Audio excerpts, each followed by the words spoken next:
Trent Alexander-Arnold est arrivé à Madrid sous une pluie d'attentes et de promesses. Dans les premiers instants, son nom sonnait comme une promesse. Un latéral moderne capable de transformer chaque jeu en opportunité offensive. Une sentinelle technique sur la droite qui pouvait délivrer des passes que seuls quelques joueurs au monde arrangent. Quand il a été aligné face à Marseille, les regards étaient tournés vers lui, pas seulement parce qu'il portait le maillot blanc, mais parce qu'il incarnait un chapitre important de la saison à venir. Pourtant, le football est cruel dans sa capacité à rappeler à tout moment que la carrière d'un joueur tient parfois à un muscle, un déplacement malheureux, une seconde. La blessure qui l'a contraint à quitter le match après seulement quelques minutes a tout de suite pris une dimension plus grande qu'un simple coup dur sportif. C'était le signal d'avertissement pour une période où le Real doit montrer sa profondeur, sa résilience et son intelligence managériale.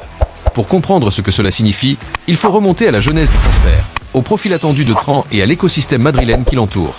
Son arrivée était censée résoudre un problème précis, moderniser la charnière droite, apporter des centres ritualisés et une capacité à relancer depuis le fond sans perdre structure. Mais en même temps, son intégration s'est faite dans un effectif déjà riche en individualité. La question cruciale que tout analyste se pose maintenant est double. Comment Xavi Alonso, tacticien exigeant et méthodique, réagit-il à l'absence prolongée d'un élément aussi technique? Et comment le vestiaire, les supporters et le club s'adaptent-ils dans l'immédiat et sur le long terme? Dans l'immédiat, les décisions sont pragmatiques. Recours à des solutions internes, Carvajal en rotation, éventuellement un repositionnement défensif, et examen du calendrier pour limiter l'exposition du couloir droit. Mais il faut aussi voir plus loin. La saison comporte des échéances précises, le Clasico, des rencontres décisives de Liga et la phase de groupe en C1. Chaque absence modifie les probabilités de résultats, affecte le moral de l'équipe et confronte le staff à arbitrer entre prudence médicale et pression compétitive. Sur le plan tactique, le Real a plusieurs chemins possibles. Le premier consiste à maintenir le même bloc offensif en demandant plus de couverture au milieu. Cela signifie que des joueurs comme Jude Bellingham ou Camavinga devraient accepter des tâches défensives accrues pour compenser la disparition ponctuelle de la ligne de passe de Trent. Le deuxième chemin est de modifier légèrement la formation. Passer à un schéma avec latéraux plus prudents et un piston intérieur. Un latéral qui compense par la rigidité et non par la créativité. Cette option réduit l'impact offensif mais stabilise la défense. Le troisième scénario est d'anticiper une absence longue et d'utiliser la fenêtre de mercato, ou les options internes, pour recruter un renfort temporaire ou permanent.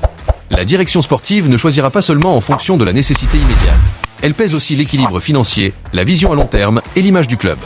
On ne peut pas ignorer l'effet humain d'une blessure. Trent lui-même, arrivé dans un nouvel environnement, a besoin de temps pour se sentir chez lui, et une coupure précoce peut heurter sa confiance. Le rôle du staff médical, des préparateurs et de l'entraîneur est alors déterminant pour que le retour soit progressif, complet et sans rechute. Maintenant, parlons des conséquences sur l'équipe adversaire et la compétition. Les rivaux observent, notent la faille et adaptent leur plan. Un adversaire qui dispose d'un ailier droit rapide cherchera systématiquement à isoler le couloir ou forcer des situations de 1 contre 1. Les entraîneurs de la Liga et d'Europe prennent des notes, apprennent à exploiter des espaces où auparavant une passe de Trent organisait la supériorité numérique. Le Real, cependant, ne se réduit pas à un seul joueur. Les dispositifs tactiques de Xavi Alonso reposent sur une philosophie collective. Pressing coordonné, occupation intelligente des demi-espaces et alternance entre transition rapide et possession structurée. La vraie force du club est dans sa capacité à recréer des automatismes quand une pièce du puzzle manque. Et c'est ici que la vision sportive du club est testée, celle qui mêle exigence, gagner maintenant, et patience, construire pour durer. Pendant ce temps, le feuilleton extrasportif rappelle que le Real ne vit pas que de performances. L'ouverture d'un procès impliquant un jeune joueur lié au club met en lumière un autre enjeu, la responsabilité sociale et éducative des clubs envers leurs jeunes talents. La modernité du football exige que les centres forment non seulement des athlètes, mais des citoyens conscients. L'affaire judiciaire autour de témoins et d'accusations de diffusion non consentie est douloureuse pour les victimes et embarrassante pour l'environnement du foot. Le club doit gérer la communication, soutenir les victimes, appliquer la rigueur disciplinaire interne et réfléchir à des programmes de prévention. C'est une leçon que le Real et tous les clubs doivent intégrer. La gestion d'un joueur ne s'arrête pas au terrain. D'un autre côté, la partie féminine du club trace sa propre trajectoire et rappelle la richesse du projet Real. La qualification en Valence pour la Champions League féminine est une victoire pour la visibilité et la progression du club. Les performances de joueuses comme Philippa Angeldal et Signe Bruin incarnent la montée en puissance des Merengues sur la scène européenne. Sur une saison où l'équipe masculine gère des blessures et des pressions, les succès de la section féminine deviennent une source d'orgueil et un moteur de communication positive.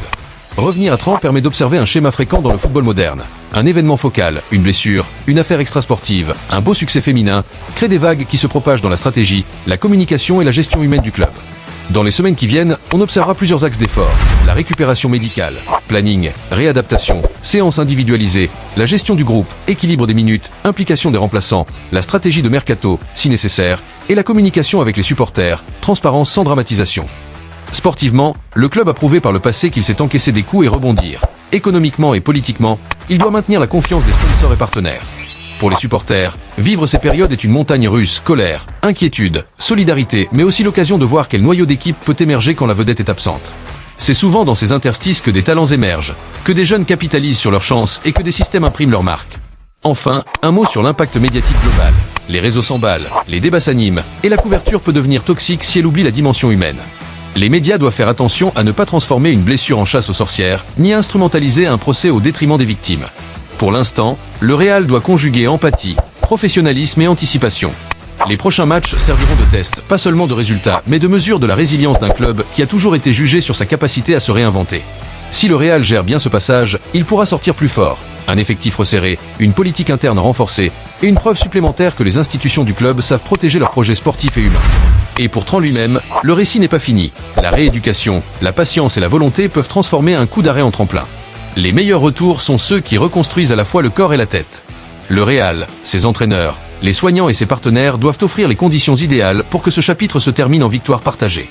Basé sur les derniers bilans médicaux et rapports de match publiés ce jour.